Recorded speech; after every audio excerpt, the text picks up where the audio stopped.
You're tuned to The Drive on your 24/7 home of the Black and Gold. Steelers Nation Radio.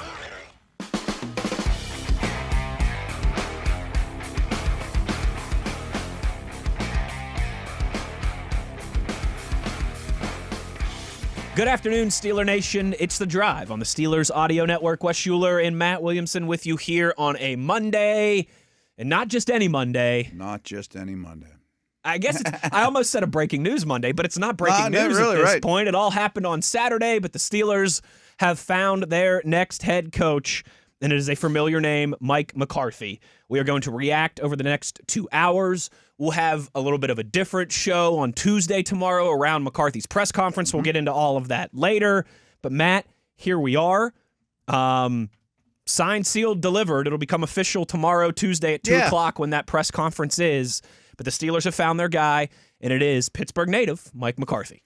Yeah, and so I'll start with the negative. I mean, a lot of people seem upset about it because he's not the young upstart change, big change type of coach.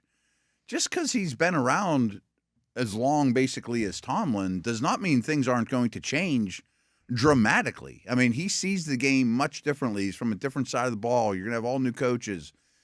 And really what it comes down to me, are two aspects that set McCarthy aside from all the other candidates.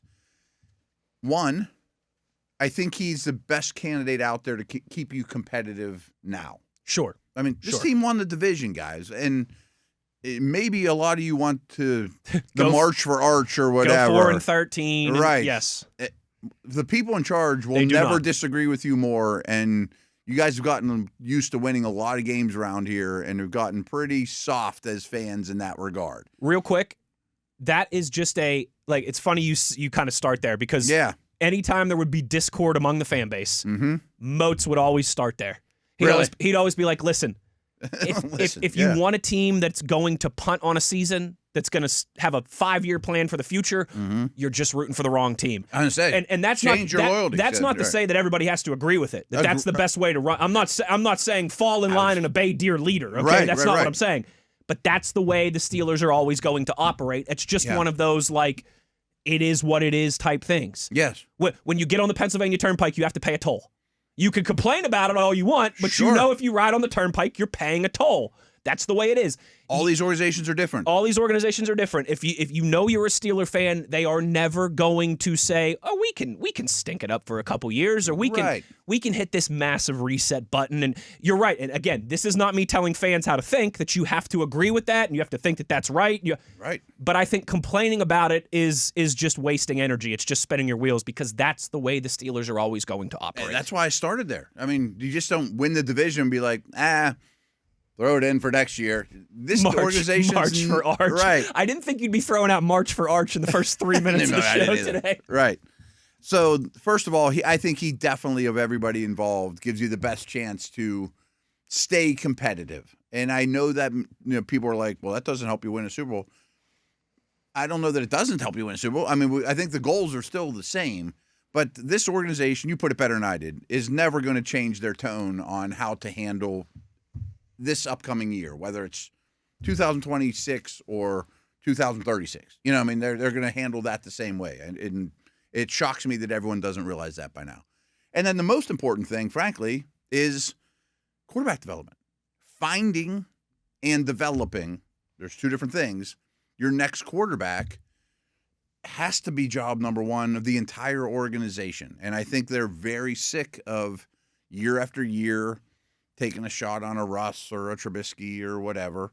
Now, that doesn't mean they won't run it back next year with Rodgers. I mean, there might not be the option this year. But I would rather have McCarthy as opposed to, I'm not going to, Shieldhouse, whoever. Shieldhouse is going to learn how to be a head coach and then develop a quarterback. This guy knows how to be a head coach, and he's very, very detail-oriented.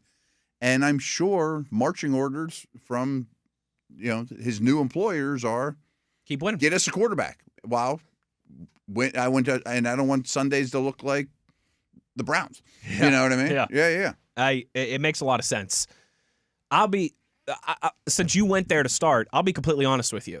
When this news broke Saturday, and just to peel back the curtain real quick, I was actually like, my youngest was a little under the weather this weekend. Okay. So I was actually kind of like trying to nap with her, like get her to rest type thing. Yeah. And like at one point, my phone, it looked like, I don't know, it looked like something out of a sci-fi movie. I think it was like levitating off the nightstand because so many text messages and phone calls and alerts and all that stuff. When I first got the news on Saturday, I wasn't blown away. No. I wasn't like, like the guy at the end of Breakfast Club, like fist pumping my fist in the air. Bender, exactly right. We'll all get up. It'll be anarchy. But I also wasn't like burying my head in the sand either. No, right. I understand why some people wanted younger, different ideas. That whole kind of archetype that we talked about. The hire the guy in the 30s, have him be here for 15, 20 years.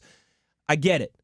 But I also, for the people that are acting like this is the worst hire in the history of football, I think that's going too far too. I just don't understand it at all. And I will say this, and this is another. And I think it's all because of the door number 2 go fish thing. Like, okay, you folks, please tell me all you know about Chris Shula or Shieldhouse. They may turn into fantastic coaches, but the fact is you don't know anything about them. Neither do I. And I get it from a fan standpoint, Matt. A lot of times that's fun. Yeah, I get that, right. And when you've had the 20-year stability of Mike Tomlin, sometimes jumping into the deep end with your eyes closed is fun. Cool. I get that part too. I completely get it. But don't act like everything's not going to be different this year than last year. And everything's going to be different. And I also, too, kind of chuckle at that of like, this is, in a way, the Steelers doing something different than what they usually do. It really is, right. Because let's not kid ourselves. Mike McCarthy's not going to be the coach for 15 to 20 years. You might not get 5 out of him. He's 10 years older than Mike Tomlin. Yeah. And he's an offensive mind. Yes. So if this was Mike McCarthy, the 43-year-old, I think then everyone's thrilled. I think the temperature of the fan base would be much different. And I understand the like hiring a retread. That guy was Ben Johnson when he was up for at that age. Yes. Right, he was. Yes. You're right. I understand the idea of like, you don't want to have a retread coach and what so many organizations get in kind of a cycle of doing. But I think sometimes that can be overblown. Sean Payton, you could look at as a retread coach. He had his team in the AFC Championship game. Mike Vrabel, glad you brought him up. Mike Vrabel, you could look at as a retread coach. He has his team in the Super Bowl. Exactly, you know? right. Yeah. Like, so, and I say all of this to say, I am not telling fans how to, like, I don't want to be the fan police. And sometimes I am. I'll put my hand up. I'm guilty of being that guy. Like, I am. I don't want to be that guy today. If you're not blown away by it, if you don't love it, I don't want to sit here and sound like I'm lecturing you. Because, again, this last week when we were running, this was not my first choice a week ago. But I also think you can look at it and certainly view plenty of positives, particularly from a guy who's going to come in here and overhaul this offense. And we complain. I mean the general media fans, all that. We've spent so much time in the post-Ben era, the post-Killer B era, complaining about an archaic offense. Yeah.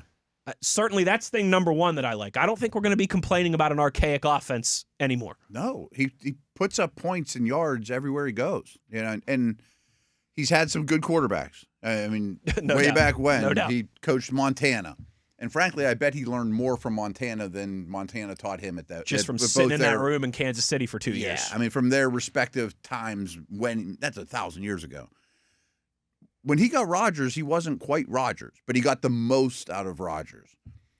Dak is a very good player, but he got the most out of Dak. I mean, his best years. He was number 2 in the MVP voting. He was a legit MVP candidate. And they were the best offense in the league. But even when we go with that, like Aaron Brooks was a real stretch as a starting quarterback in terms of fundamentals, and he had some ability. But even like when Dak got hurt the last year in Dallas, Cooper Rush, who's been horrendous since, kept them very competitive and was pretty good. I'm really going back, but Steve Bono, I mean, was the quarterback with the Chiefs for a while. They kept him pretty good. So the real bottom of the line guys, he got more out of than everybody else. And the top of the line guys, he pretty much got more out of than everybody else. I'll start there, you know? I mean, that's a good start for me. And you're going to have 2 entirely new schemes on both sides of the ball, which, frankly, I think is good news. It's refreshing. Yeah. And listen, none of us, like no one has a crystal ball how any of this plays out. No. But it's going to be change. And it might not be the change that we all kind of Expected. Yeah. But it is still going to be change. Yeah, massive changes. Massive changes. And I can't wait to see his staff, and then we'll get into all that obviously that's all down the road, as the week rolls along. But yeah, the most encouraging part to me is a 21st century offense. Mm-hmm. And as you mentioned, that quarterback stuff is real. Quarterbacks that the whole goal of this organization has to be to develop the next quarterback. Find and develop the next quarterback. I'm going to say those words 8,000 times between now and the day it happens. And McCarthy signed a 5-year deal, right? Supposedly. Yes, yeah, I think so. That's the report. That's the usual, by the way. That's the usual. Yeah. If after 5 years, say the Steelers have won a division title or two, maybe a playoff game or two.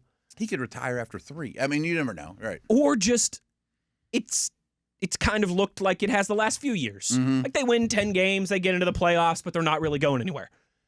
And it ends up being 5 years and he retires, he moves on, you don't give him a second contract, that type of thing. Mm-hmm. If he leaves you with that next quarterback. Oh, that's a win. It's a win. It's a win. Right, It's a absolute nailed on win. And Matt, you brought that up right away. And I think, again, it is not all sunshine and rainbows. Mm-hmm. But if you are telling me that there's no reasons for optimism around Mike McCarthy, I think you're insane as well. Yeah. You mentioned that quarterback stuff and you threw out the names, rightfully so. The quarterbacks that Mike McCarthy has coached in the past, from quarterback coach, offensive coordinator, head coach. Yeah, guys, direct hands-on. And even as head coach, he was very, very hands-on with quarterbacks. Collective achievements of the quarterbacks he's coached in his NFL tenure include 45 Pro Bowl selections, 10 Super Bowl appearances, and 10 MVP awards. Okay. The quarterbacks that he's coached in so his some time. of that's like Montana with the Niners. Some of that is Montana. Right, but if you include Montana and Favre and Rodgers and Prescott, 45 Pro Bowls, 10 Super Bowl appearances, 10 MVP awards. I mean, even if he's not directly if Favre, Rodgers would have been good with me as their coach, sure, still they all learn from each other. You're with the best guy. Success leaves clues. Well, yeah, exactly. And we'll talk a ton about the Rodgers situation too. But my number one reason for wanting Rodgers back in any capacity is so the new guy can be around him. Success leaves clues. I mean? Just be around him. I think that's huge. And like, there was a lot of talk about that Brett Favre wasn't the friendliest guy with Aaron Rodgers. Yes. But just spending time around him. That's another thing that it's weird. I feel like in certain times I reference Moats a lot. Just like in certain times you reference Dale a lot. It's kind of funny how that works. Moats talked about this in the past with Debo and TJ. Mm-hmm. TJ came in as the rookie. Sure. Ended up usurping Debo. Debo had that fallout. Yeah. He ends up getting released. He probably didn't love it. Right. He clearly did it. The proof was in the pudding of that. He ended up getting released and went to a different team. It wasn't the Herbig TJ situation. Exactly right. He's going to follow you around like a puppy. But Moats was like, even though Debo had no desire to mentor and get surpassed by the young guy, he still wanted to be the dude. His success left clues for TJ. So much. Just being around him in that training camp for a year and in practices and that time, even though Debo wasn't chummy, arm around his shoulder, come here, young man, I'm going to show you the world. Just via being around him, success left clues for TJ. Yes. And while it wasn't the perfect mentor-mentoree relationship, TJ was still able to learn a lot from being around Debo. And I think, not to say that Aaron Rodgers would come in and be like, get off me, whoever. But we saw how he was interacting with his teammates. Just by osmosis, by being around those guys, you can learn so much. So I've said this over I guess it's not a whole calendar year, but a football year that Rodgers was here, that I wished I would have got the opportunity to ask him one question. He'd have been a guest on the show or, sat down with us at mini camp. Never happened. Maybe it will this next year if he comes back. Who knows? But I was a scout the year he came out. And watched his tape intently. You've talked about this before. Yeah. I would love to ask him if, in all honesty, did just drafted Rodgers, how much did you learn from Favre? Because his game changed. I understand why he was not the first pick in the draft out of Cal. He was very mechanical. The bar was at his ear. He would drop back, do this, do that. And then he turned into this Mahomes-type guy before Mahomes existed. Freewheeling Bob Dylan back right, because I think being in the room with Favre, even if Favre was not mentor-ish, which it doesn't sound like he was super chummy about the situation, how could you not get greatness from him too? Like, look at this guy, 3rd and 8. He doesn't even listen to the play. He's just going to sling it all wherever he wants. I'm going to try that. I don't know. I completely agree. If you're a good guitar player and you get to sit there and watch Jimmy Page noodle every day for a few hours, and he doesn't even say one word, he says nothing to you. Right. You should still be picking something up. You should still be learning something.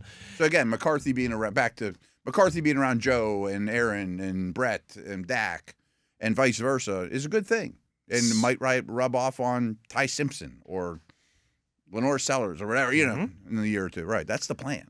Success leaves clues, Matt. No matter what else the parameters might be, success leaves clues. There's always something to be learned. Let's continue this conversation when we come back. So people understand the hire better. Yes. I get your phone lights up the first time like, I wanted Shula. Oh, this organization never changes. But let it sink in for 2 days and think as those around you think, and be like, what do they see here? Compete now, develop a quarterback. And start there. That honestly, unless compete now is always number one on the Steelers big board, and unless you have Ben Roethlisberger or Terry Bradshaw, find a quarterback number 2. It's as big for this organization as any in the league right now. Right. Without a doubt, and so plenty more to get to, plenty more to dissect. What now? Where from here? Like if you're Mike McCarthy, you're gonna have your press conference a little under 24 hours from now, and then you're gonna get right to it. What does step 1, 2, 3 look like for him, for everybody involved? We'll continue to kind of peel back all the layers of this as we roll along here. Just getting started on a Monday on The Drive. Wes Uhler, Matt Williamson at Steelers Nation Radio on the Steelers Audio Network.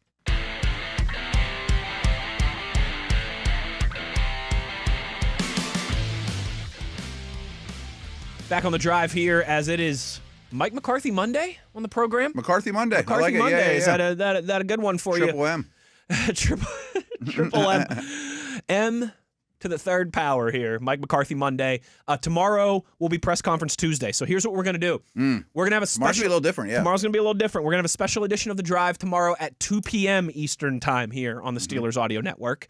From 2 to 4. Now, it'll rerun again at 4 o'clock. So if you typically, if this is the time you'll find us in the normal spot. We'll still be in our normal spot, but if you want to jump in early, what's going to happen is about 2 o'clock tomorrow, Tuesday, January 27th, because I know some of you might, depending on when you're listening to this in the log and podcast feed and YouTube and all that good stuff. Tuesday, January 27th at 2 p.m. is going to be Mike McCarthy's introductory press conference as the next head coach of the Pittsburgh Steelers. That'll be down at Acrisure Stadium in the Champions Club. Oh, okay. You and I are not at the South Side. Not the South Side, no. You and I are going to do that, I would imagine, probably because they need more space and more parking and all that stuff. Right. Parking can be an issue at the other spot. As we've mentioned many times, yes, we do love going down there for the food to the facility on the South Side. I like being there. How many frickin' Moatsisms can I bring into the show today? But Moats used to always say only 2 people in the world are undefeated, Father Time and the chefs down at the Steelers facility on the South Side. No, they're strong. They're strong. We love the chefs down there, but we do not enjoy the parking when we have to go down there. It'll be at the Champions Club at Acrisure Stadium, 2 o'clock on Tuesday. Okay. So we're going to have an earlier edition of The Drive. Yeah. And what we're going to do is Matt and I will start the show at 2. We'll tap dance for a few minutes until Mike McCarthy takes the podium. Might be 2:01. Who knows? Could be 2:01. Could be 2:07. Yeah. Just depending on how that all works timing wise. And we will carry Mike McCarthy's introductory press conference, and then we will do the rest of the show from there. So it will air again at 4 o'clock in its entirety, but you can also hear us kind of bookending the Mike McCarthy press conference with our show tomorrow. So forgive me because it's been a while since the Steelers have introduced a new head coach. This press conference is going to be lengthy. I mean, this is not going to be. I would think it'll be at least a half an hour. Tuesday or post-game press conference. I would think it's. Tomlin's Tuesday press conferences are usually a good 25, 30 I guess they minutes. are pretty long, yeah. I think this will probably be about the same, maybe a little bit longer. I would imagine you'll probably get an opening statement from Art Rooney. Maybe Omar Khan as well, too. And then from Mike McCarthy. And then I imagine maybe together or just Mike McCarthy and Omar or just Mike McCarthy, however that's going to work out. We'll take questions from the local. A lot of press, I got to imagine there'll be a decent, and maybe that's why they're moving it to a bigger location. I got to imagine there'll be a substantial amount of national press. I hadn't thought of that, but I'm ESPN sure ESPN and NFL Network and NFL CBS Network, and all that will be here too. Cool. So I can't wait. Yeah. I'm excited to hear what he has to say. It happens very quickly. It all happens. It all happens very quickly. But that's kind of the timeline for tomorrow on a different day here. If it wasn't for the blizzard, did you get any snow where you were at? Maybe that'd be happening today. I mean, I'm sure it's hard to get people in town and all that stuff too, you know? Very good point. Matt, my street driving in here today looks like a bobsled course. Does it really? Yeah. There's like 4 or 5 feet high of snow. You could easily, like last night I was joking with my wife. My parents are out of town. They're in Florida right now. Nice for them. Good time to go. Right. I was like, I'm tempted to go over to my mom and dad's house and steal my parents cross-country ski. I was like, I'm tempted to go steal my parents' cross-country skis and just go carve through the neighborhood. Like, that'd be fun. I could have a lot of fun doing this right now. But I'm sure no one's done their driveway or their I mean, like getting into their house might be tough. Yes, that much I think they hired some neighborhood kids ahead of time. But hopefully everybody is safe and sound and survived. I mean, we got well over a foot up where I was. Up north of the wall up there in Butler County. But yeah, you're right. I think everyone should be good now. I know Pittsburgh International was. I think they had some issues this morning, but we're back to business for the most part. And coming here was the first time I left the house since the snow hit hard. I mean, I stayed home and watched the games, of course. Same. And getting here wasn't bad. No, getting out of my neighborhood was a little dicey. Getting out of my driveway because my car was so packed and that kind of stuff was interesting. But, other than that. But the main roads they did a good job with. Big shout out to everybody involved with that and all the people who worked long shifts to keep the roads safe out there. But yeah, 2 p.m. tomorrow. Cool. It will become officially official. So, Matt, put yourself in Mike McCarthy's shoes. 2 p.m. tomorrow, your press conference ends.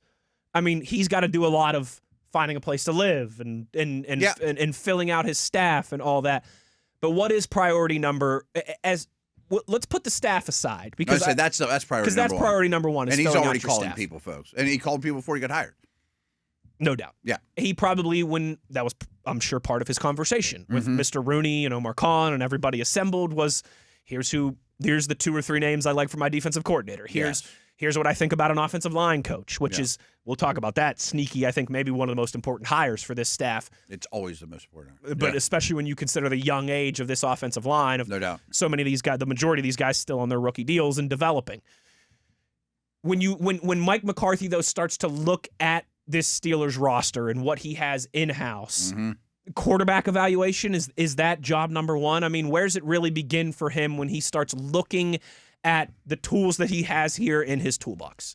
2 things really stand out. And I'm going to kind of ignore the defense because I don't think there's a lot changing on that side of the ball in terms of personnel compared to the other side of the ball. And I don't even know what scheme they're running, but I have a better idea of what McCarthy wants to run offensively. And this is going to be a challenge because, first off, who's my starting quarterback? Who's my future quarterback? They might not be the same guy. One might not be here till next year, but somehow you're going to figure out your starter for this year or who we're pursuing.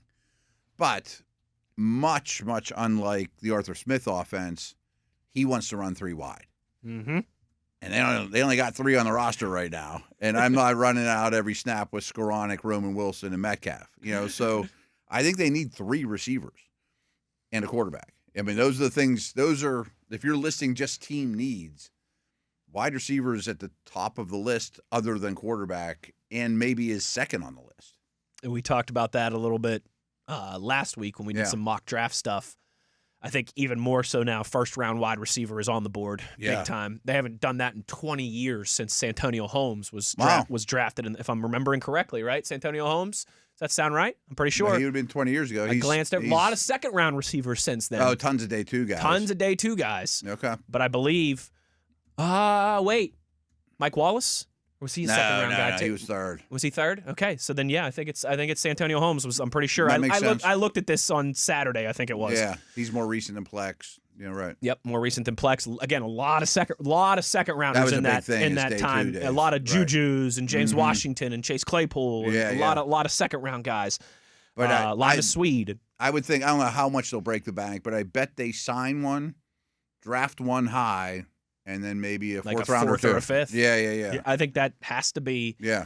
So is that? I bet there's at least one veteran, maybe even trade for one. Or sure. Ayuk, or I don't know. Sure. Right. So job number one, I think, is looking at the personnel of the offense and filling in the gaps. Here's how we have to attack. Here's the resources we have. Here's the salary cap money. Here's the draft capital. Here's where we think we can identify these guys. Here's what I need to run my scheme. But also, the smart coach says, how do I have to change to what's there, too? Absolutely. Because I'm glad you mentioned that. Yeah. So much of it is obviously taking this roster and forming it into his image. Sure. But you can't accomplish that all in one offseason. You can't accomplish that all in one free agency period and draft period. It's a moving process. Yes. It's, in a way, it's a little similar, not quite as extreme, but it's a little similar to, like, you know, when a college football coach comes in and looks and has to overhaul here's what the previous guy did. I got to hit the portal. I got to hit the recruiting trail. But what I really have to do is improve the roster that I have first and foremost. Look at what I have, how I get the most out of those guys, how I marry what I do best versus what they can do best. These are my ingredients. And I get to go to Giant Eagle a couple times. But not as many as I would like. Right. I don't have unlimited budget there either. You know, right. Yes. So, to me, I mean, that has to center around the offense. You're right. The quarterback room, the wide receiver room. In place, I think both tight ends, and I'm not including Johnny. I'm talking about Freiermuth and Washington. The O-line as a whole, and Warren. These are guys that we know are back. I'm not mentioning Gainwell. He's got to look at that and go, I can work with that. I would say that group, I think, is versatile enough to play the Arthur Smith scheme, as well as, you know, it's not like, Zach Frazier's a really good center, but we got to get rid of that dude because he's not good for this scheme. You know, I think that whole group is pretty scheme agnostic. You know what I mean?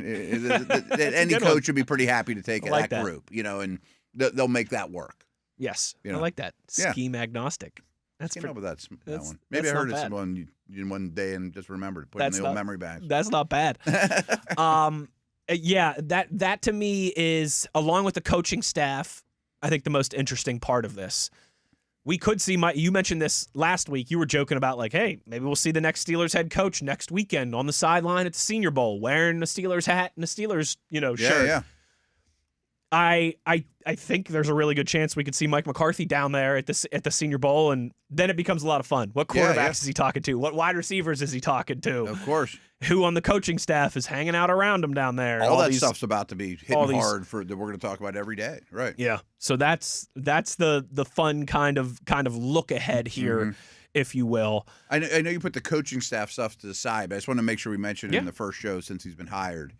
He has a lot of Western PA coaching connections. Oh, no doubt. You know, and I don't know if he'll tap into those resources or not, but you'll probably see a couple of folks that I've worked with even, you know, that are Pitt guys or Western PA guys, or we've been around. It wouldn't shock me if there's 2 or 3 of those guys on the staff, maybe even a couple returning from last year. The other thing, too, is I know the defensive coordinator hire is very important. It absolutely is.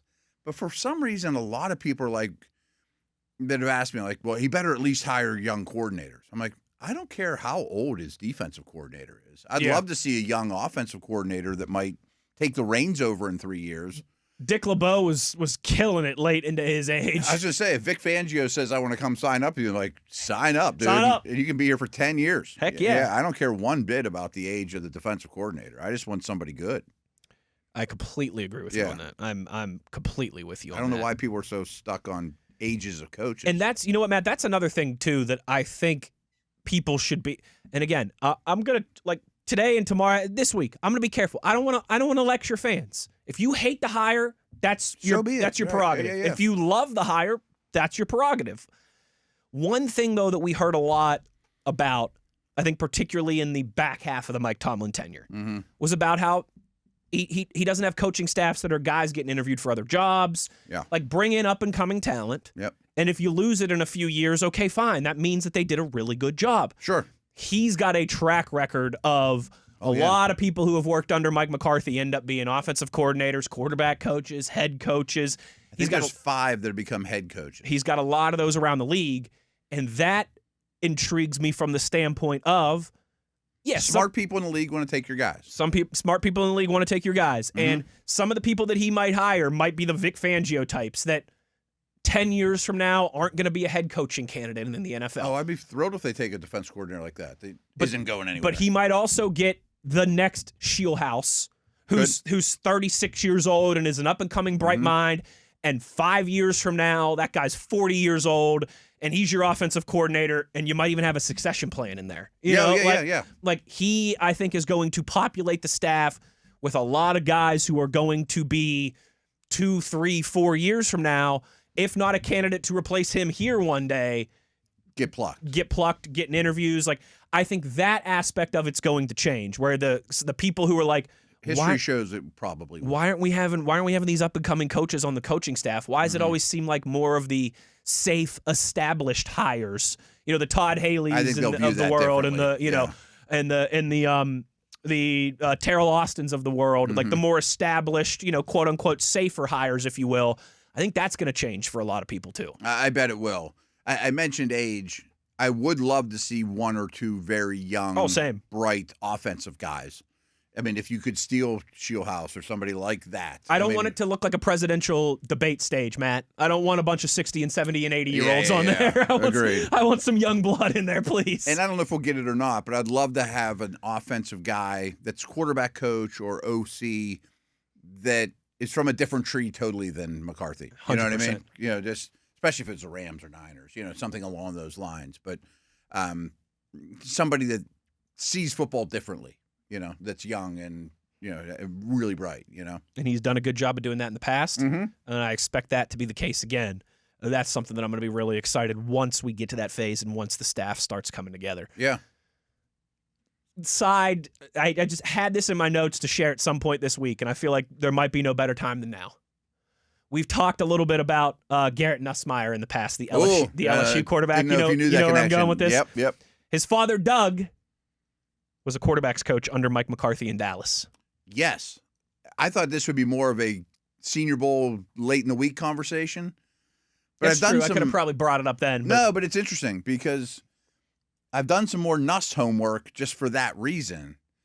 And I believe this player, and you probably remember, I mean, before this season, I think he was definitely a top 50 overall pick. Oh, he might have been QB2 behind Arch. Yeah, exactly. Maybe Uhler. Yeah. Like, I think Klubnik was behind those guys. Yes. I mean, if we just drafted a year ago. Oh, people were saying, watch, he's about to do it. He's about to have a Jaden Daniels type year and be a top 10 pick, and he's going to light it up in Brian Kelly's offense. Yeah. And that wasn't the case. Big arm. Yeah. Like super smart, son of a coach, all those things. But this year was a disaster. And there was a lot of injuries involved, or a major injury involved. I don't know exactly. I don't like talking medical, but there's medical stuff. And some draft nicks that I pay attention to and trust. Don't know if he'll ever be back. I mean, the combine and getting doctors on him will be super important. But I know who will know. You know what I mean? His dad. Daddy's going to have a pretty good idea. Right. But I'm just saying, if you get a top 50 type prospect in the third round because of medical concerns, and even if he redshirts for a year, great. You know what I mean? Like him, Will Howard. Right. And veteran. Maybe Rodgers or whatever. Yeah, right.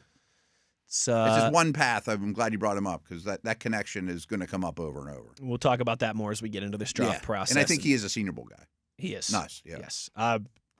Even more so now, especially, I'm so excited to talk quarterback. Like, once we get into February, and I got one at the Senior Bowl I like that we have not brought up yet.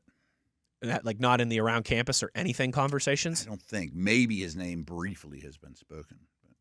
Okay, when we go to break here, you tell me who off air, and we'll keep it. We'll keep it quiet. We'll keep it quiet. No one's listening. No one's listening. All right, quick, tell me no one. Nathan, strike this from the record. Let's get to a break. Cool. More on Mike McCarthy. Some numbers that I want to get into. Matt put together a Matt stats packet on Mike McCarthy. Yeah, it's on Steelers.com. Emergency whipped it up, A lot of emergency stuff happened in the last 48 hours. It's not 4,000 words like the normal Matt stats, but it gives you a better idea of his career, and especially I spent a lot of time, especially on the 5 years he was with Dallas, because that was the most recent stint. Who did more emergency work in the last 48 hours? Steelers media or PennDOT snow removal employees across Western Pennsylvania? We got it all happening here. We're just going to continue this conversation. We got a set list for today, but it's really just Mike McCarthy Monday here on The Drive, and that will continue as we roll along. Wes Uhler, Matt Williamson. It is The Drive on Steelers Nation Radio on the Steelers Audio Network.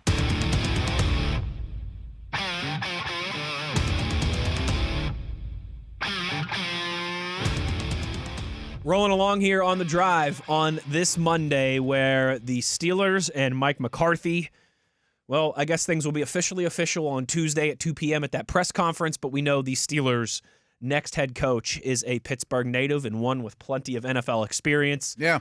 Matt, I mentioned in the first segment, the top of the show, the top of the hour, two names of veteran coaches now with their second organization who had a lot of success this year, both who were in the AFC Championship game. Yeah. Sean Payton and Mike Vrabel. And I think you have some research, some parallels, some thoughts on how this there might be some that you can deduce. There might be some trends to follow there for the Steelers and Mike McCarthy. Yeah. So one of the things I didn't love when I got the news was, why now? You know, why are you doing this on Saturday before the championship weekend? Why not talk to the two Rams guys? You announced this on Wednesday of next week. Yeah. Thursday. I mean, get them in here in person. Yep. Who knows? Is there really a rush? Are there a million teams banging down McCarthy's door? And if they are, is it the Browns and you'd beat them for them anyways? You know, and my hunch is he'd pick here over any opening anyways. I mean, I would, and it's the hometown thing and all blah, blah, blah. But then I started thinking about it, and I'm like, in reality, they only brought in two other candidates, both of whom helped them hit the Rooney Rule situation. And Weaver maybe could even be the defensive coordinator. Who knows? I mean, maybe they had that conversation with him when he was here last. That would be ideal. Sign me up. Yeah, right. Not that they weren't in the running, but I wondered, did they have their heart set on McCarthy all along?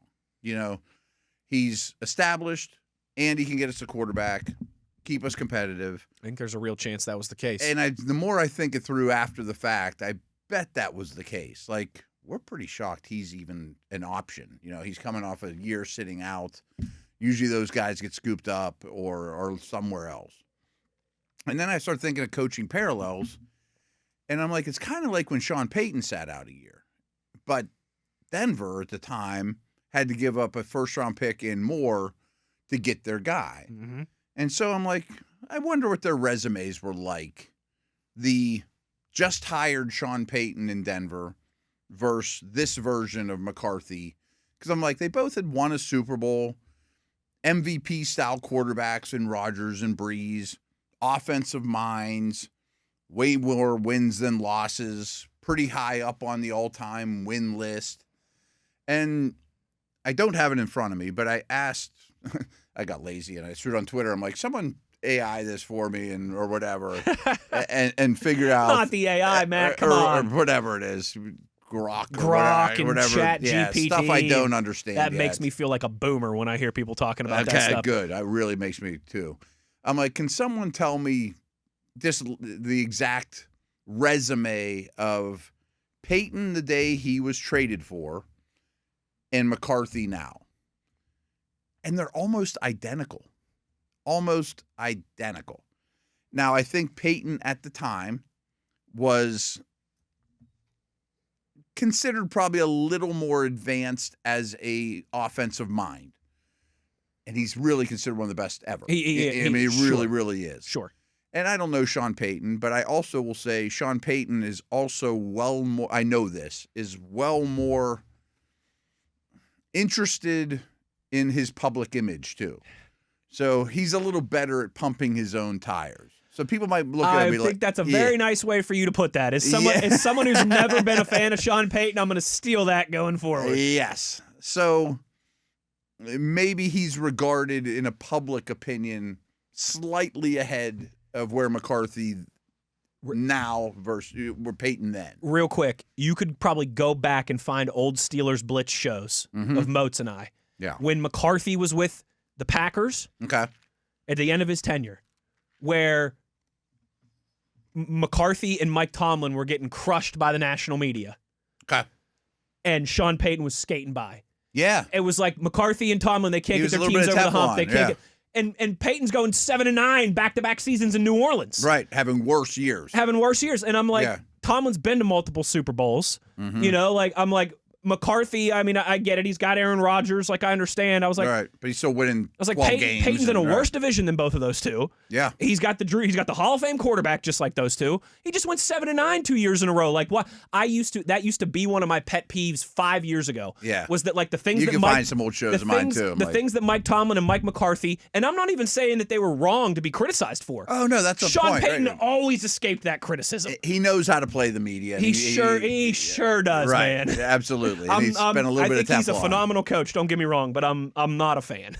And a lot of people aren't, personality-wise, too. Which this is not about Sean Payton. But my point is, and they're not one for one. They're different human beings, but they're very similar in terms of what they've accomplished the day they went to this new team. And for anyone that's been living on the moon, Sean Payton was alive until about 24 hours ago. He was a Final Four team that took over a bad situation. And if they played with a dome in Denver, Matt, he might still be playing. So his situation that he took over was much worse than the one McCarthy's inheriting. Not only McCarthy has a lot of quarterback questions, but he didn't have the anchor of Russ's contract and dead money and all that stuff. At least it's a clean slate here at the quarterback position. And the supporting cast is way better. And it didn't cost you a first-round pick that you couldn't use to help your team and multiple other picks to get a similar type guy. I guess my point is, if they would have hired Sean Payton, would you be feeling exactly the same way as they are now? I bet you the answer is no. Oh, if they would hire Sean Payton, I'd have to go back and strike a lot from the record. Oh, me too. Yeah. But I think there's a distinct parallel, though. If you look at the tail of the tape, it is almost... It's crazy. It's almost creepy. It's almost eerie, not Pennsylvania eerie, but spooky eerie. How similar they are. 158 when they got hired. So when Payton got hired by Denver, McCarthy now. 152 wins for Payton, 174 for Mike McCarthy. Both have above 60% winning percentages for their career. 61 for McCarthy, 63 for Payton. Both have the one Super Bowl and the one Super Bowl appearance. Yes. You get what I'm saying? Like they've been there once. They've only been there once. They won. They're 1-0 there, yeah. Payton was 9-8 in the playoffs before his Denver tenure. Mike McCarthy's 11-11. Conference title games, Payton 3, McCarthy 4. Double-digit win seasons as a head coach, Payton 9, McCarthy 10. Hiatus period. 1 year for Sean Payton doing Fox, 1 year for Mike McCarthy doing ESPN. And get this, Matt. I just looked this up 30 seconds ago. This is creepy. Those two were born a month apart. Oh, really? I'm not sure who's older. I was actually going to throw that out there. Mike McCarthy is older by about 6 weeks. McCarthy was born in November of 63. They're both offensive guys, you know. Dude, this is so weird. Dude, it's so McCarthy crazy. was born in November of 63. Payton, December of 63. Wow. Okay. That is. Now, McCarthy was born in Pittsburgh, Pennsylvania. Payton was born in California. I think you can see the differences in their personalities, and one is a selfish West Coast boy, the other is a well-raised Western Pennsylvanian, just like the rest of us. Yeah. But if you remember at the time, they make the trade. Man. They give up a ton. Denver, new ownership. The Walmart people take over. Yeah. Boy, what an amazing guy to get this thing back on track to where Denver should be back in the Elway years and find your next quarterback and all those things. And that's exactly what happened for Denver with a mid-round, first-round quarterback in Nix. And, you know, really good construction by Payton and company. And again, they're not the same human being, but why is this any different in terms of perception? Did Payton have Nix right away, or was there a year gap there? Oh, there was a year gap. He had to live a year with Russ and limbo. Right. That's right. Then they set Russ at the end of the year. Right. So Nix is in his second year. Payton's in his third. Okay. And you know what? I know we have to get the break here in just a minute. I want to follow up on that a little bit because he was like the 15th pick in the draft. That's exactly where I was going with this. And I think if you look ahead, not this year's draft, but potentially to 27, it could be one of those years where there's five quarterbacks taken in the top 15. Maybe you have to spin your wheels as a coach for 1 year, establish your culture, build a nest, and then boom. Give someone like a Will Howard or a Nussmeier a shot at it. And see where you're at. And then go get Nix or May. Okay. Let's look at some of those quarterback parallels when we come back to start hour number 2. It is eerie. It's pretty dead on. Not Erie, Pennsylvania, up the road on 79. I'm shocked that they're only a month apart. I didn't know the age. That's the craziest That's part. insane. One was born in November of 63. The other was born in December of 63. That's wild. Let's talk a little bit more about some of those parallels, I think particularly at the quarterback situation in hour 2.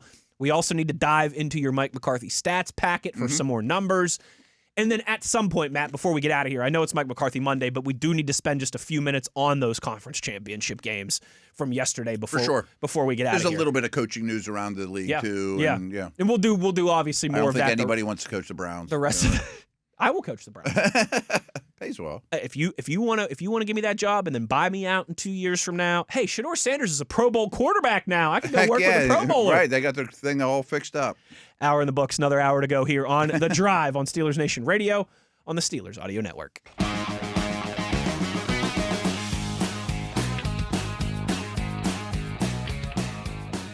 Good evening, Steeler Nation. How we doing? Well, that's good. Us too. Hour number 2 of The Drive here on Mike McCarthy Monday on the Steelers Audio Network as we are halfway home on our reaction show here as we know the next head coach of the Pittsburgh Steelers. And if you missed it, he will be officially introduced 2 p.m. Tuesday, January 27th. Of course, that is Eastern time for those of you scattered across the country and the world. And we will carry that here. And then Matt and I will have kind of live reaction after the fact tomorrow. So plenty to go on the rest of the week. But, Matt, I did want to get back into some of those parallels that we were just discussing. Yeah, they're more extreme than I even thought. And it makes me more optimistic about the quarterback situation moving forward. Yes, which is, I think, the whole goal here. Which is the whole goal. If you want to, if you are someone who is down in the dumps and thinks that this is a disaster decision for the Steelers, right? You're set on Uhler or whoever. I think you can at least find some optimism here. And what I mean by that is certainly this year too, but especially next year, there are going to be a lot of quarterbacks coming out of college football, high-level quarterbacks.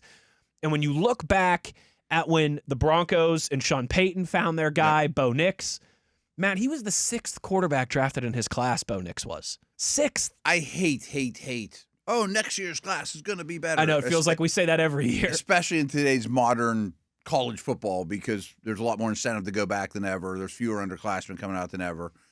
But I do think we know, and you would know this better than me, there will be more to pick from next year. Barring an act of God. You're right. I mean, and I know Uhler and Nuss and Klubnik all looked pretty attractive.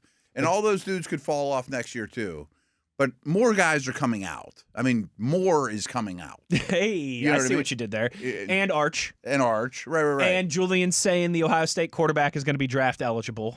Sellers. All 4 of those guys would probably be QB2 this year behind. If not one. I mean, behind Mendoza. Yeah, but they'd be top 5 pick. The Jets would be all over one of those guys, yes, for sure, if not more. Yes. So, again, I know where you're going with the Knicks thing. 6 first-rounders isn't crazy like that class. It happened like the Mac Jones year, too, of all those guys. There were 5 in the top 15 that year, I think. Now, they're not all going to hit. No. Penix might not hit. McCarthy might not hit. You know, but Lance didn't hit that year. Fields didn't hit that year. But that was the Lawrence year, as you mentioned. Yeah. There was like 5. 5 in the top 15, I think it was. 15 or 20. Yeah, 2 years ago, there were 6 in the top 12. Yes. And that could be next year. I expect it to be next year. Let's go next year, just hypothetical. Whatever order you want them in, though. Arch, Dante Moore, Julian Say, and go 1, 2, 3. Okay. Say it's just like Caleb, Jaden, and Drake May. Yeah. Whatever order you want to put them in. Maybe you think... That was a pretty nice year for the Patriots to pick 3rd overall, by the way. Good Lord, was it ever. Yeah. Nice year for any of those teams to have a top 3 pick, but especially for the Patriots to be getting the 3rd guy and have him be that guy. And they're in the Super Bowl. And they're in the Super Illuminati. I mean, that's the only way. It's the only way. And Robert Kraft is hanging out with the people that control the world somehow. Say you have a situation like that, then you still have big names like Sellers and some of these other guys who are going to be available. And Matt, 2 of them drop off, and 2 names we're not even thinking of show up. Totally. Right. That's how you know there's going to be names. or somebody. Absolutely right. Marcel Reed from Texas A&M. A&M. Wow, he's a lightning bolt. We weren't talking about Jaden Daniels at this point. We weren't talking about Jaden Daniels at this point. I mean, there were, a lot of guys that's just the nature of the position, how it works. So that to me is, I think when you look at it, and I know a lot of people are ready for, like, let's have this massive reset and this massive rebuild, and if we have a couple losing seasons in a row, that's okay. It's not the end of the world. You can turn things around quicker than you think. You can turn things around look at the Patriots, look at the Broncos. You can turn things around much quicker than you think. Yeah. I know the Patriots had the bad year, but the Broncos never really bottomed out. Mm-mm. The Patriots, all they really got out of it is Will Campbell, who's a vastly overrated left tackle. That's not the reason they're back, is because they've lucked into Nick Bosa. You know what I mean? Right. Yeah. The Bills and the Chiefs, as we've gone over a million times, they made the playoffs the year before they drafted Mahomes and Allen. Yeah. And it's going to be a Steelers team that still has draft capital. And Stroud's Texans, the year they drafted them, playoffs. Yeah. And Final Four for Washington last year. Yeah. So that to me is, I think you're entering a time period where you're going to have a lot of draft capital, you're going to have a lot of salary cap space, and you're going to have the offensive-minded, quarterback-conditioned head coach who's going to be ready to identify and go after one of these guys. Yes. So all of us, I think, would agree that I would much, much, much rather have Caleb, Jaden, or May than Nix. Totally. And I like Nix, and he's far exceeded my expectations. I thought he was. I completely agree with that. I thought the Broncos were loco to draft him at 12 when they did. Me too. I thought he'd go end of the first round for one of the bad teams that didn't get one, trades back up, and like see Dart, what happened. like Dart category last year. Yeah. But to me, you should look at that the opposite though. If a Payton or a McCarthy or someone of that ilk can take the 30th best prospect, QB6, in the middle of the first round, maybe overdraft them, and have a ton of success around him as he learns, that's pretty exciting. You know what I mean? All right, Matt, I'm going to do it. I told myself I wasn't going to do it, but I'm going to do it. I think I might be warming up to one of these guys at 21 now. I'm a little bit too. If it's a Ty Simpson type. Right. Especially if Rodgers is back. Like, if this quarterback room could be Rodgers, Simpson, Howard. Now, I got to figure out if I like Simpson enough. I don't know that yet. That's just incomplete. And you got to figure out if Howard, you like him enough to part ways with Mason Rudolph for him. Rudolph, to me, is fine, but he's just a speed bump in this conversation. No, I agree, but also, this is, again, learn how to think as those around you think. Mm-hmm.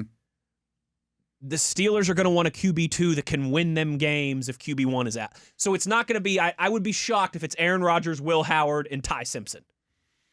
Yeah, but I think that's the right move. They're going to look at that and they're going to say, if Aaron Rodgers misses 2 or 3 games, we're in deep doo-doo. I get it. But I think Howard's going to be on this team no matter what. I don't know that Rudolph will. You only keep 3. I mean, something's got to give. And if it means I'm not that great at number 2, then so be it. That means I got to throw one of the. I completely get what you're saying, but just let me play devil's advocate. Yeah. What if they do bring in a Ty Simpson type, and Mike McCarthy's like, we're going to develop him for a year. He's in bubble wrap on the sideline. Rudolph's not even active on game day. Rudolph's my break glass in case of emergency. If Aaron Rodgers hurts his wrist or does something again, I don't know. I could just. Well, my point is, you have from now until cut down day to know that. Sure. Oh, absolutely. And you would play Howard and the young pup like crazy. Rudolph would hardly even touch football because you know what he is. You'd have to be pretty confident, I think, in Howard or rookie quarterback. I can live with Howard as my 2. Yeah, and maybe you could get by the time you leave Latrobe, you're at that point. Yeah, I can live with, and I'm not cutting Howard on draft day. No. Sorry, I should have specified that more. I meant at the end of the process, in August. But I'm not giving up a prospect just to be good at number 2 quarterback this year because I don't think that's the difference for me to win the Super Bowl or not. Same. I'd rather keep 2 young guys. But I also they may not see it that way. I mean, I can understand. 2018 was the last. 2020 was the last time the Steelers went a full season with their QB1 not missing a game. Right, and most teams don't. Right, it's just the nature of a 17-game physical 42 and 43, 43-year-old quarterback. Yeah. But that would be interesting to me to see how that plays out. But as much as I would still, like I said at the top of the show or second segment whenever we were talking about it, I still, if this was Vegas, if this was a roulette table, I'm putting my chip down on first rounder being a wide receiver. Me too. But those odds for quarterback, I think, just grew, just ballooned. Yeah. And I guess we could have the same conversation, but it not being Simpson at 21. Sure. It could be a third round. It could be some guy in the second round. Right. Yeah. It could be Robertson. Something Sawyer like that. Robinson, Yeah. Taylor Reed, or one of these guys. Take a bite and see where we're at. And frankly, I mean, Rodgers may not even have made his mind up by then. And I don't even know if they want Rodgers, or it's maybe not even worth bringing him up. But what if I told you we went to camp with Rudolph, Simpson, Howard? I don't like it nearly as much because I would tell you I don't like our chances of making the playoffs. That's the thing. That's too much of a punt season, and I don't see the team doing that. I don't see the team doing that either, but I also think that if Rodgers does not return, that might not be your worst case I think that's better than trading for Mac Jones or Kyler Murray. You're right, and like bringing back a Flacco or something to just hold down the fort. That doesn't do anything for me. I want Rodgers' presence back to, as you mentioned, with the new guy. That might be the biggest factor in what are expectations for this Steelers team, what are expectations for Mike McCarthy in year one. That might all hinge on what happens with Aaron Rodgers. It could. Because if you bring Aaron Rodgers back, my expectation is to contend for a playoff spot. Win 10 games. Right, yeah. Playoff spot. Be in the hunt to win the division again. And start to develop the next quarterback. Yes. If you don't get Aaron Rodgers back. Even if it's Howard. And we're going to have a long Howard conversation because people were like, Matt, you're eating your words. You hate him. I never hated him. But at some point in this week, we're going to have a whole segment about Will Howard. Yes. Yeah. I'll also tell you this, too. If it's Rodgers, Rudolph, Howard. I can live with that for a year. I can live with that for a year, but we better be going back to the postseason or knocking on the door. I can live with that for a year, especially if you turned a pick or two from this draft into a pick or two for next draft. You turn a third-round comp into a second-round for next draft. Exactly. And then you can use that second-rounder to move up a few spots and go and get your guy. If I put some money in the bank down the road. Yes. With obvious intentions. And that first-round pick's a wideout, and maybe a third-round pick's a wideout, And then all of a sudden, the offensive line's hitting on all cylinders. You got some playmakers. Right, bang, you've got the nest. And now, the problem, the chances you have Rodgers with next year's first-round pick are probably slim and none. That's probably you don't get that overlap. Of all the scenarios on the board, that's probably the least likely one. But you do get Howard with Rodgers for 2 years, which is exciting. Now, see, people are going to be in my mentions telling me that I hate Will Howard. I don't know if I would say exciting is the word that I would go with. I think this hire is good news for Will Howard. Yes. I mean, it doesn't mean he's the answer, folks. You're not going to tell me he's okay. You're not going to convince me he's the answer. Let me peel back the curtain for you a little bit, and then we'll go to break here. And please, I don't want people flooding me like they do with Matt all the time, saying I hate Will Howard. I do not hate Will Howard. Okay, I think he's actually a very nice, sharp kid. Yes. And I'm glad he's a Steeler. I hope he's a Steeler for the next decade. I say that our producer Nathan, he's a big Pirates guy, right? He's a big baseball fan. Nathan loves baseball, and so bless his heart. He's always telling me about these things the Pirates are doing. And I like this guy, and I like what they just did. And they signed this guy from Japan, and they brought in this guy, and this prospect's going to be really good this year. And every time Nathan gives me optimism about the Pirates, I say the same thing to him. He's laughing over there, looking at me.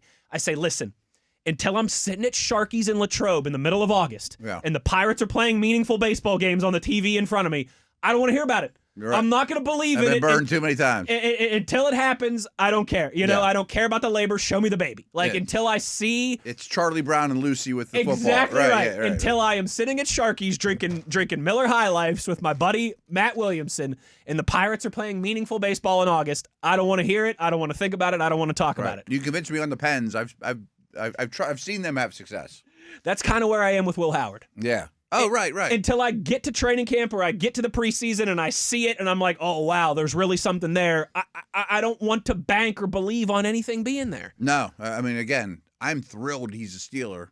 I think this year he's going to have a lot more opportunity, assuming he stays healthy. He would have more opportunity last year. Oh, last year we would have gotten to see so much of him, which is a real bummer. I trust this staff, and I don't even know who's on it, to develop him better than I trust last staff. maybe there's something. But you're going to have a real tough time convincing me that, oh, got a guy, don't have to worry about it anymore. Like, that's what I get those tweets all the time. Like, they already got their guy in Howard. I'm like, dude, you're nuts. If the Pirates are playing, if the Pirates are playing meaningful baseball in August, I'm going to be ecstatic. I'm going to be there for it. If we get to a point where we really think there's something there with Will Howard, I'm going to be ecstatic. I'm going to be there for it. But I'm not banking on it. I'm not counting on it. It's not good business until it happens. Yeah. It's not good business. It's. And they obviously know. I'm saying unless they know something we don't. Of course, they know something we don't. They may think we actually did steal a guy. Maybe they did. Maybe they know. But from where I sit, you can't put all your chips in that basket. No, they also waited. But I'm putting a couple more chips in that basket than I did. Sure. A month ago. Sure. Sure. Not all of them. Not all. And again, this is one of those. I would love to. I know Will Howard has and it's funny. Unless you have Ben Roethlisberger in his prime, Aaron Rodgers in his prime, Drake May, Caleb Williams, everybody's most popular player in town is the backup quarterback. Of course. And last they saw him, he won the national title. Like they didn't even see him in preseason do anything wrong or good or bad. There's a lot of guys on the roster like this. It's the same as Caleb Johnson, Roman Wilson, Trice. Like, they might work out. But I'm not saying, got your starting corner opposite Porter and Trice. I got nothing to worry about. Or, man, I don't need to bring back Gainwell. Caleb Johnson, he's the guy. Or, man, I don't need 3 receivers. I only need 1 because Roman Wilson's going to be good. You can't operate that way. No. You can't. You can't. And if Will Howard can be the next day 3 I'm not even going to say Tom Brady. People have mentioned that. If he could be the next day 3 Dak Prescott, Brock Purdy, sign me up. Yeah. Sign me up. And I'll sit in the dunk tank in Latrobe, all right? And everyone can throw tomatoes at us. But and I've never said that's a 0% chance. Yeah. I mean, the fact that there's a 1% chance is great. That's something. It's the Pittsburgh Pirates to me. If I see it, I'll believe it. Mm-hmm. But until then, I'm going to be reserved. We watched Latrobe practices, and he was fine. But I didn't be like, oh, he reminds me of Mahomes. I would love for somebody out there on that field to remind me of Mahomes. That would be it's possible. That'd be a welcome development. Yeah. Let's get into some of Matt's stats as we roll along here. We kind of have in some of them indirect ways, but let's really dig into the packet here when we return. There are some trends. And then when we like trends. Yeah. And then we will close down with a few thoughts on Championship Sunday. Whole bunch more to get to as we roll along here. Uhler, Williamson. It's The Drive on a Monday on Steelers Nation Radio on the Steelers Audio Network.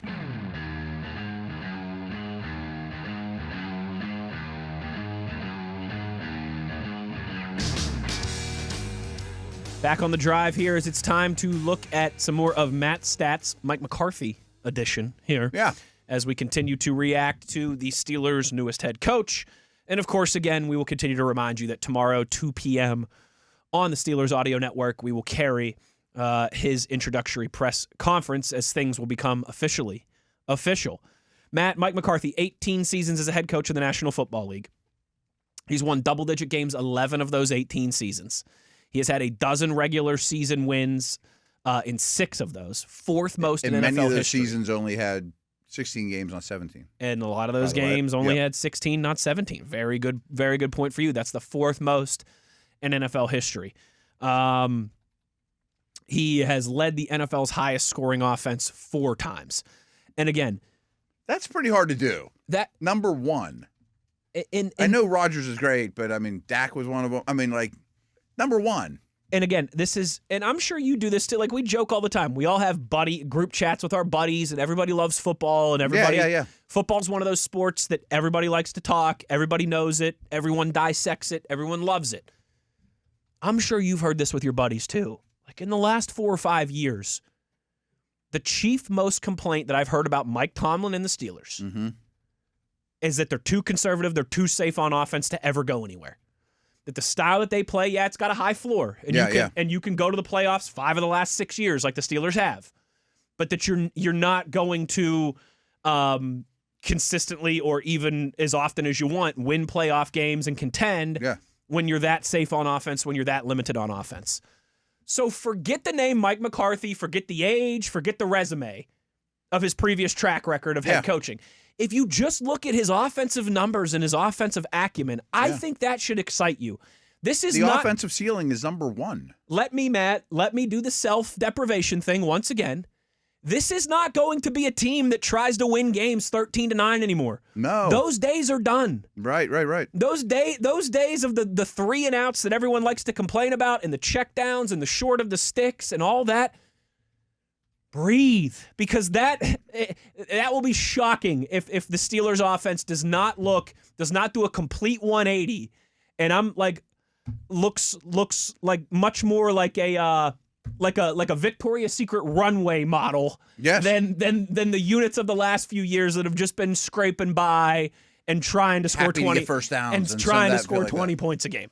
One other side note, because I know we're going to get all these too. Like, if you look at Dak Prescott's passing charts under Mike McCarthy, a ton of middle of the field throws. Oh, people want middle of the field throws like that. Yep, that's part of the offense. It's a big part of the offense. And that's how you win in this league right now. Checkdowns and it's not go balls and checkdowns. It's third and intermediate. How can you perform in third and intermediate, right? Isn't that a big part of winning the league now? That's one of the hardest times to be a quarterback and one of the most telling. And he accelerates in those situations, doesn't he? Exactly. Yeah. So, again, a lot of these offensive things that we've all been pulling our hair out in the post-Ben Roethlisberger era. They're going to be different. They're going to be different. Dallas, Mike McCarthy's first year in Dallas, they were negative 78 in point differential. So before you go any further, he had 5 years in Dallas. First year he took over a bad team, and they weren't very good. That's what happens. 3 years in the middle. 12-5, 12-5, 12-5. Really impressive. The last year didn't start great, but then Dak got hurt. Weren't great. He gets let go. Or they mutually parted ways. I don't know what exactly that means. So a lot of his stats, year 1 and 5, aren't great. Years 2, 3, 4 are. But there's also a lot of these stats, too, where there are some themes all the way through. Exactly right. Yeah. And this one, to me, is an encouraging one. First year in Dallas, negative 78 point differential. Okay. Not great. Then plus 172 his second year. That's second best in the league. Plus 125 his third year. That's fifth best in the league. Plus 194 in 2023. That's second best in the league. Yeah. And then went backwards. Powerhouse for went 3 backwards years. in his fifth year. But with Cooper Rush as his quarterback. And right. Yes. During his 4 seasons in Dallas, the Cowboys offense ranked 17th, 1st, 4th, and 1st. And then 21st with Cooper Rush. Yeah. In terms of points per game, 14th, 1st, 11th, 5th. I'd kill for 11th. Oh, you know what I mean? Like 11th is a down year, Especially, and we know the Steelers' defenses T.J. Watt's getting older, Cam Hayward's getting older. Like, we know that. But, man, if the Steelers' defense can just be what they've been, better than league average. They haven't been an elite unit like Houston or Seattle, but they have been above league average. If they can just stay above league average, if they can stay in that 6th to 12th best defense in the league range. I think they have good players on that side. They have good players on that side of the ball. Herbig and Joey Porter Jr. should only get better. Yeah, Benton and Harmon. Harmon should only get better. If you can have an 11th-ish ranked offense, 5th-ish ranked offense, heck yeah. And as you mentioned, a big part of that, Dak Prescott played just 5 games in 2020 and just 8 games in 2024. Yeah. So I should have mentioned that it was the first year he took over. The years that he had Dak, right? Their offense was dynamite. Now you got to find Dak. Now you have to find Dak. But you know what's funny, too, is the way people talk about Dak, like, let's be honest. His best years were those 3 with McCarthy. Oh, they were. And we know in the years now, I think he was runner-up for MVP then. And I think now people respect, I think like this year especially, I think people looked at that just kind of hodgepodge that Dallas was and how Dak was able to keep the offense consistent, on track. And I think most of the people around the league respect Dak Prescott now. I mean, he's a good player on standalone, no matter who's people coaching, People weren't saying that about him in 2020 when McCarthy got there. Right. No, that's true. So he didn't draft him, but he certainly developed him into kind of being this top 10 quarterback in the National Football League. So that to me is, I think, the most exciting part of all of this. Yeah. And a very balanced offenses in his times, Matt. 15th in rushing attempts, 12th in rushing attempts, 14th in rushing attempts throughout his time there in Dallas. It's, throwing the ball at about a 60% clip at the highest, right in that high 50s, 60% range. While his offenses were still in the top 20 in rush yards per attempt, like that to me is exactly that was what the one bullet point. There's a couple bullet points I didn't love, so I don't want to make this all flowers and rainbows. Of course, sure. The one about yards per carry is a little less than you would want, especially from the 3 years when you were like the best offense in the league. Mm-hmm. I mean, they're like most people. I mean, like most, it's always between 4.0 and like 4.3, which is fine, but it's never been a great run game. He does stay balanced over the course of, again, I'm really focused on the 5 years he was with Dallas because that's the most modern. Absolutely. I mean, we took 1 year off. I would like yards per carry collectively to be a little higher there. Especially when you consider how well they were throwing the ball. Because you were a good team. Yeah. I mean, you were a good offense. Makes sense. Yeah. I tell you what, those 3 years with Dak healthy too, they were outstanding in turnover differential, plus 14 in 2021, best in the league, plus 10 in 2022, second best in the league, plus 10 in 2023, top 5 in the league. Yeah. Take care of the football, valuing the football. Now, all right, so since, as you said, it's not all sunshine, sunshine and rainbows, 2 bullet points in here that There's one that's real concerning. Let's talk about time of possession.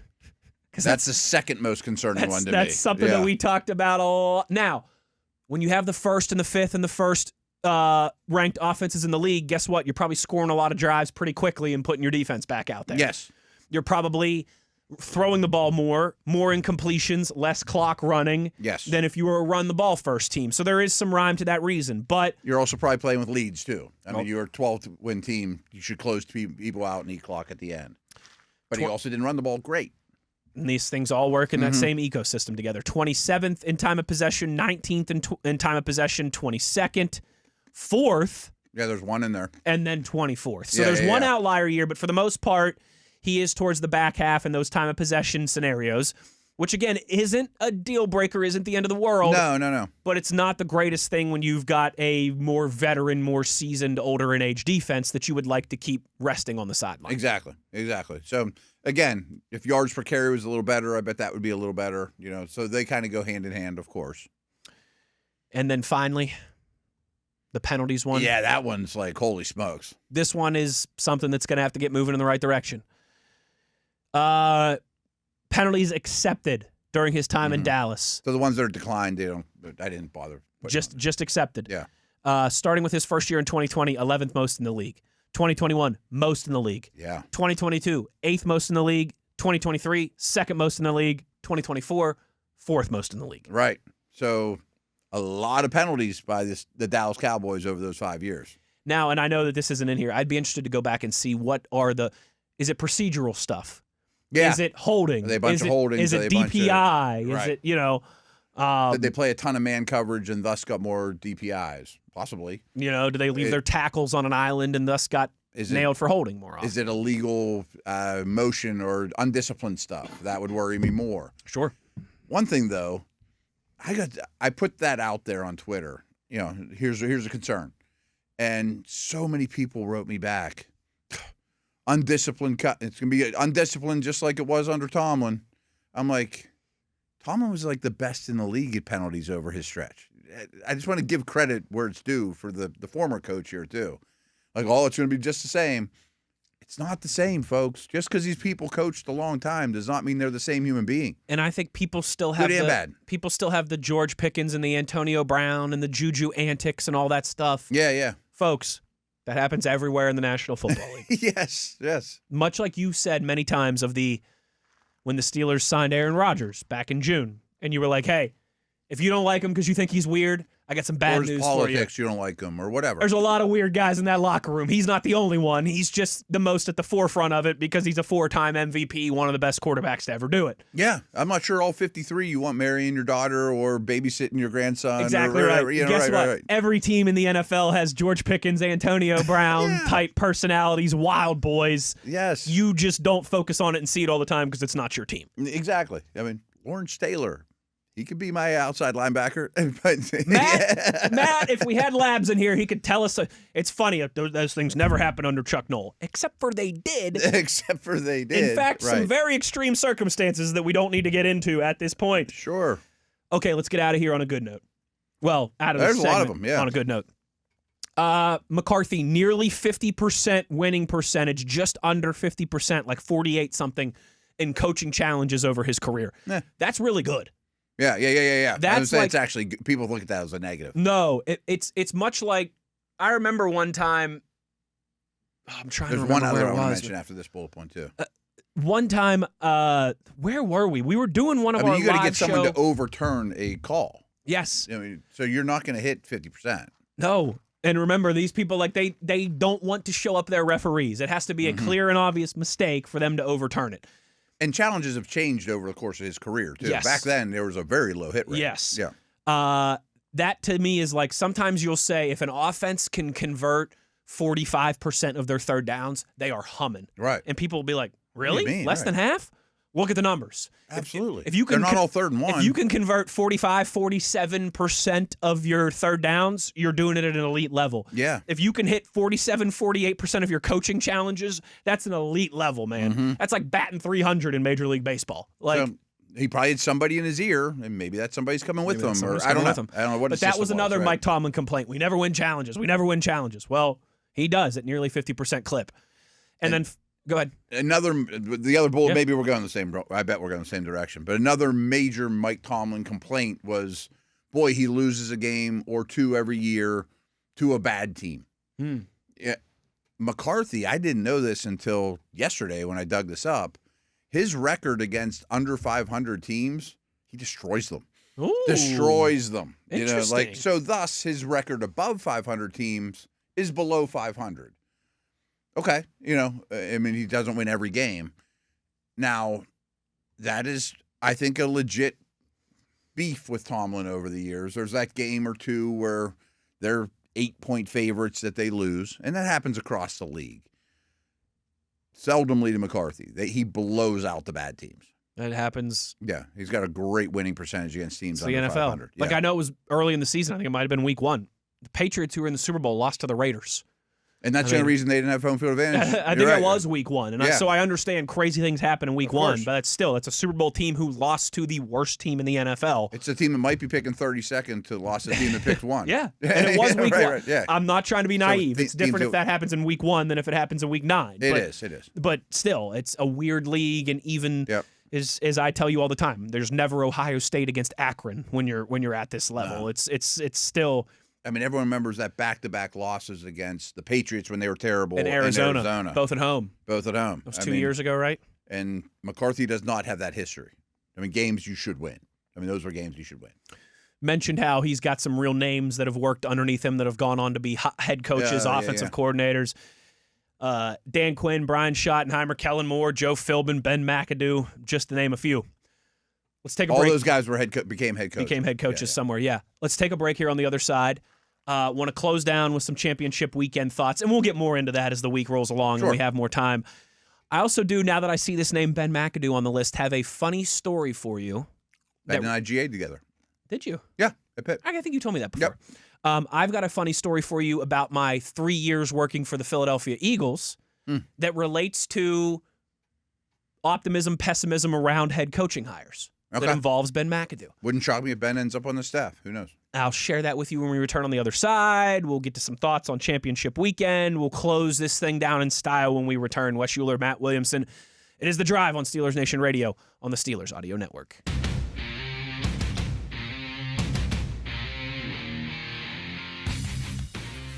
Back on The Drive here, closing this thing down, I should say, on a Mike McCarthy Monday. But in the last segment here, we will talk about the, of course, games that happened yesterday. Matt, this kind of reminds me of when we came in here the Tuesday after the Steelers had lost to the Texans in the wild card game on Monday night. Yes. We spent 5 seconds talking about that game because the news had broke that Mike Tomlin had stepped down. Bigger fish to fry, yeah. It's like, once again, like, there's these big games that happened. Huge games, right? But win the Super Bowl, we're right. barely talking Finally about them because around to it, big coaching news for the Steelers. But we will more in the week. And then obviously next week will be Super Bowl week here on the show. But I did, before we get into some championship reaction, I have a funny Ben Mcadoo story for you that I think might, listen, if you're a Steeler fan and you still hate all this and you're ticked off, again, we're not here to lecture you. We're just here to try and provide hope. And Ben was not a successful head coach with the Giants. He was not. He would not be your head coach here. And that's where I'm going with this. Although he was a grad assistant in 2003 at Pittsburgh. I think the grad room with him. I think my co-host was doing that same thing. Ben lived like walking distance from the facility with his girlfriend and never went home. He slept under the desk. Really? Oh, he was a lunatic. Yeah. Good for him. Hey, got him to where he's at. Yep. I've never seen a harder worker.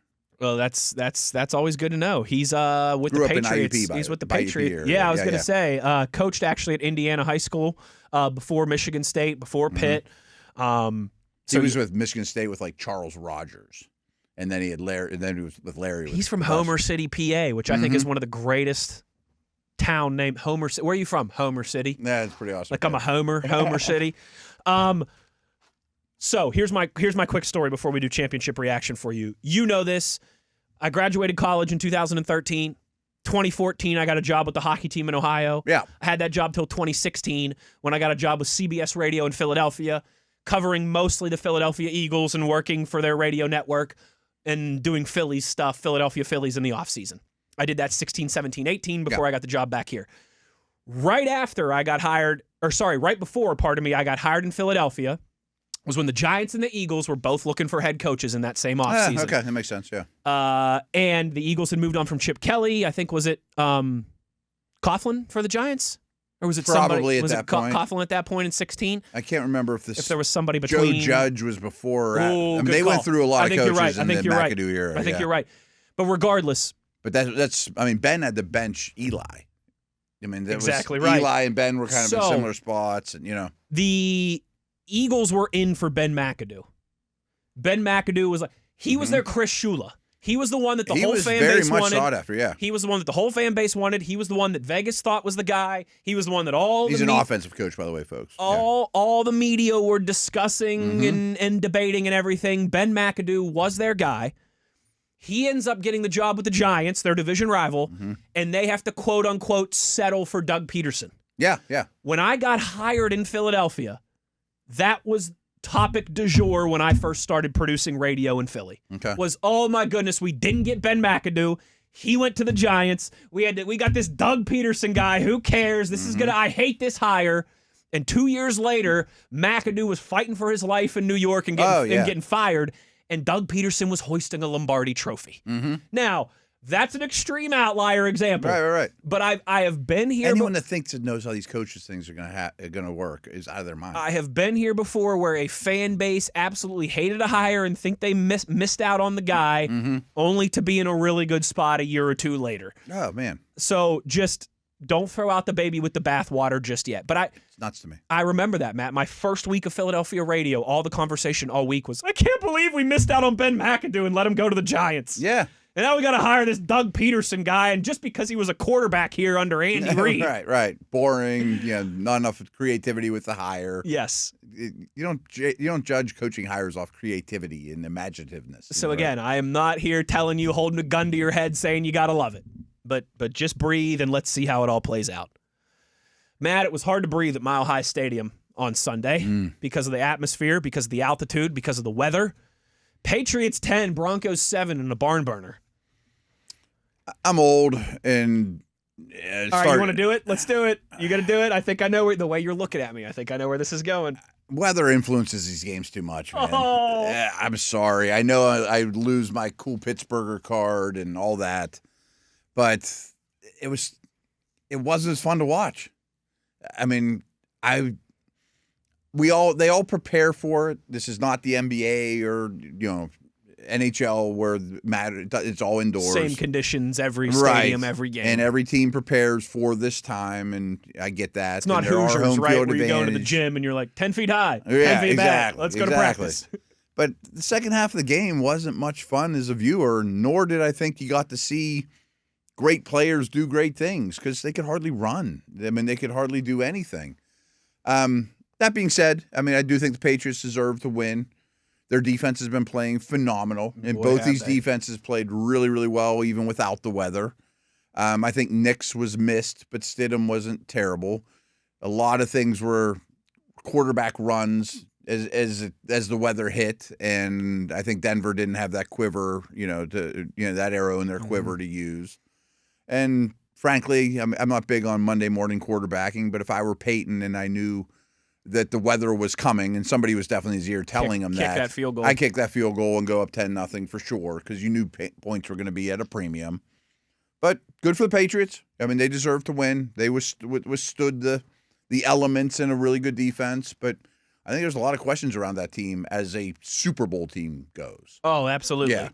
And listen, every team that has ever won a championship or been to a final, been to a championship, they've needed some luck and some bounces to get there. Yeah, you get a bounce. But my goodness, has New England gotten a lot of luck and a lot of bounces, and my goodness, does that seem like something we've been saying since the turn of the 21st century, and we're all sick and tired of saying it. But yes, I think the spread of the Super Bowl, whenever that comes out, maybe it already is. It already is. I think it's like 4.5. I've heard Really? 5. I've heard 3.5. It's 4.5. Seattle, you're right. I would have thought it would have been low. I thought it would have been closer to a touchdown, but it's still a Super Bowl. I know. I thought it'd be like 7.5, 8. The Patriots got a banged-up Chargers team. They got a disaster C.J. Stroud.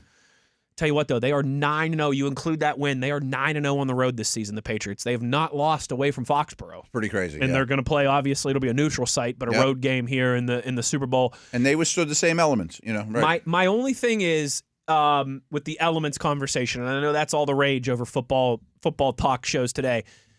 If Bo Nix plays, I don't know if we're talking about that as much. Because if Bo Nix plays, I think at one point that game's 14-0 Broncos. I think the Broncos win by 10 if Bo Nix is healthy and plays, and no one's talking about the weather. Yeah. And plus, he would have been more mobile when there was not much else to hang your hat on. But let's talk about, Matt, the game that was fantastic. That was a great game. Did not disappoint. Seattle 31, Rams 27.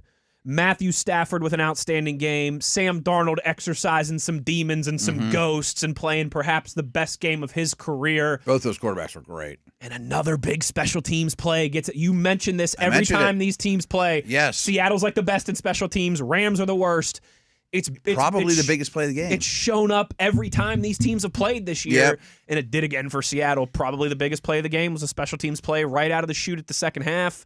And Seattle never looked back. Yeah, and this isn't just because of the weather, but it was pretty clear that this was a higher level of play than the early game. Oh, this was the two best teams in the NFL. Yeah. And that's not to say the Patriots can't win the Super Bowl, because they certainly can, but those are the two best teams in the NFL for the course of their season of 20 games or whatever that we've seen. Coaching, quarterbacks, all the above. I mean, the two offensive player of the year, wide receivers were unbelievable. Smith and Jigba and Puka were unbelievable. Both quarterbacks. I was happy for Darnold. This isn't like pumping the Steelers' tires, but Chris Shula didn't help his cause. And both these, but I felt like, and I'm not picking on Shula or trying to pump the Steelers, but both defenses struggled, and both these offenses were when quarterbacks are that sharp and you don't have somebody that can cover elite receivers, it's pretty hard to slow them down. But I do think defense still matters a great deal, and I find it interesting that both coaches that are in the Super Bowl are defensive-minded guys. So that goes back to the coaching hire conversations of last week, which frankly now are inconsequential from a Steeler perspective. We know who they have, but it doesn't have to be an offensive guy. There's no one right answer. There's no one right answer. Everybody would do it that way. Yep. Seattle's very, very impressive. I mean, their team building, their coaching, the maximizing their talent, really, really impressive team. And it was a great game. Darnold, 25 of 36, 346, 3 touchdowns. Stafford, 22 of 35, 374, 3 touchdowns. I mean, Nakua, 162 yards, touchdown. Devontae, 89 yards, touchdown. Jackson Smith and Jigba, $153 and a touchdown. And they used him in such a variety of ways, too. Such a variety of ways, He was in the backfield. And Cooper Kupp, only 4 receptions, but man, were they 4 big ones. And he had the touchdown as well and the big conversion at the end.